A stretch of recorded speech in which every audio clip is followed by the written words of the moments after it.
Ini merupakan kisah peristiwa yang tak dapat dilupakan berlaku kepada seorang pendengar yang bertugas di salah sebuah hotel di Singapura. Saya tak nak sebut hotelnya mana sebab dia beritahu saya lah. Saya tak nak sebut lah nanti hotel tu tak laku, saya pula yang kena. Jadi akan saya beritahu anda pengalaman beliau yang tak dapat dilupakan.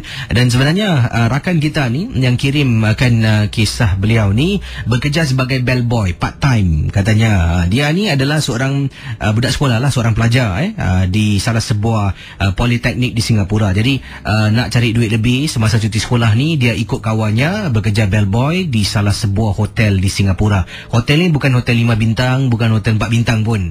Jadi apakah kisah pengalaman ketika beliau mengangkat beg dan hantar beg tersebut? Akan saya sentuh kisah daripada Radi. Radi berkongsi pengalaman beliau sebentar nanti. Tapi sekarang anda boleh hubungi saya di 669-11897.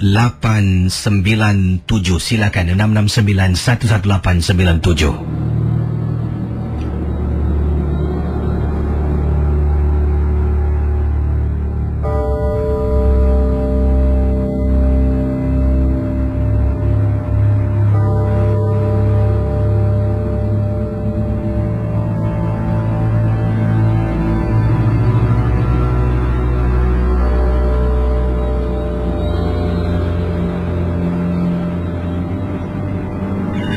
Terus ke ujung talian. Selamat pagi Zam, apa khabar? Khabar baik. Ini buat panggilan dari mana Zam? Daripada Choa Chu Kang. Zam ada pengalaman tentang apa Zam? Silakan. Tentang kucing hitam. Ini berlaku di rumah ke di luar rumah, macam mana? Di luar rumah je. Silakan. Pada satu hari saya balik daripada tingkat 3. Rumah saya kan tingkat 2 kan. Saya salah. Rumah saya Choa Chu Kang. Saya balik pada rumah kawan saya daripada Choa Chu Kang, dekat-dekat dengan Sunshine Place sana. Dia seorang lah di rumah pasal ibu bapa dia di umrah. Dan bila saya nak balik tu dalam 4 pagi tu, saya jalan seorang dengan kawan saya. Terus saya nampak kucing hitam lah. Kucing hitam ikut saya dengan kawan saya. Dan kita pun heran lah, pun takut-takut juga. Saya kucing hitam, orang cakap apa lah. So saya macam takut lah. Saya dan kawan saya jalan. Tiba kucing hitam masih ikut. Bila saya dah sampai blok saya, kawan saya hantar. Rumah saya tingkat 2 dan rumah kawan saya tingkat 3, tapi blok lain. Bila saya naik je kucing hitam tu masih ikut. Tapi bila saya buka pintu saya, kucing hitam tu luar rumah saya. Dan tiba-tiba bila saya masuk bilik saya, kucing itu depan tingkap saya, peranjat lah. Jadi kemudian apa yang berlaku? Kucing tu lari ke? Tak lah, macam sekelip mata lah nampak kucing tu di tingkap saya. Terima kasih Ya. Kembali. Baik, saya akan sentuh kisah yang saya janjikan pada anda semua. Daripada Radi bertugas sebagai bellboy, mengangkat beg para tetamu hotel yang beliau bertugas. Hotel yang disebutkan ini bukan hotel 4 atau 5 bintang. Pendengar Ria 897. Assalamualaikum KC. Waalaikumsalam. Kepada semua pendengar Misteri Jam 12, nama saya Radi. Saya adalah seorang pelajar dari salah sebuah politeknik di Singapura. Dan bila ada masa cuti panjang, saya akan bekerja part time nak cari duit lebih. KC dan pendengar Ria 897, saya pernah bertugas dahulu satu seketika sebagai bellboy di sebuah hotel. Namanya tak nak saya sebutkan. Jadi lazimnya kadang-kala bila ada tetamu-tetamu hotel yang datang, mereka akan mendapatkan khidmat bellboy. Jadi kami harus tanya bilik mereka di mana. Jadi kami dapatkan bilik mereka dan kami akan letak tag pada beg-beg yang diletakkan di hadapan pintu masuk hotel. Beg itu akan diletakkan di atas troli dan akan dibawa naik ke atas.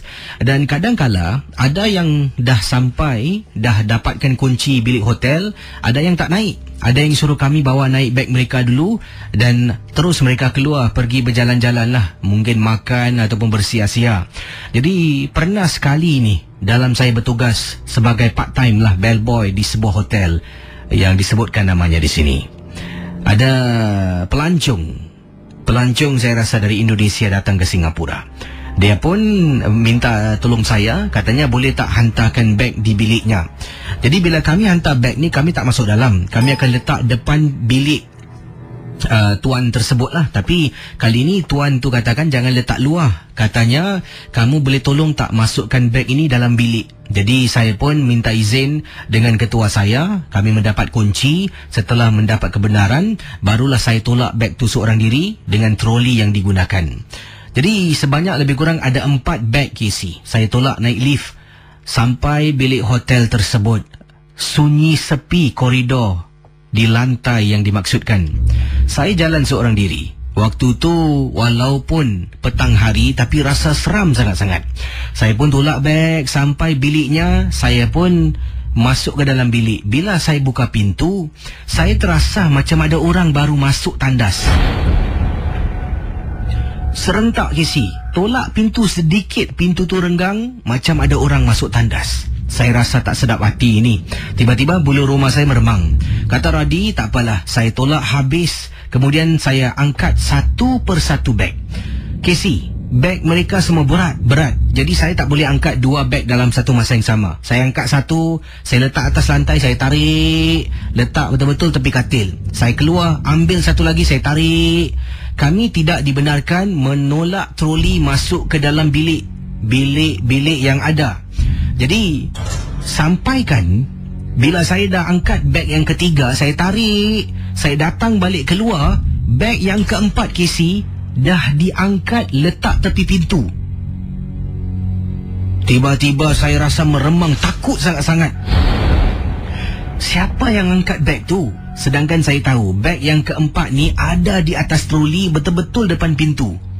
Tapi kali ini macam ada orang angkat dan alihkan beg tersebut, dan beg itu berada di tepi pintu bilik hotel. Saya dengan segera KC tarik beg tu, tutup pintu. Saya jalan keluar, turun ke bawah. Itulah pengalaman peristiwa yang tak dapat saya lupakan. Walaupun pada petang hari seolah-olah saya kena gangguan di hotel ... di Singapura.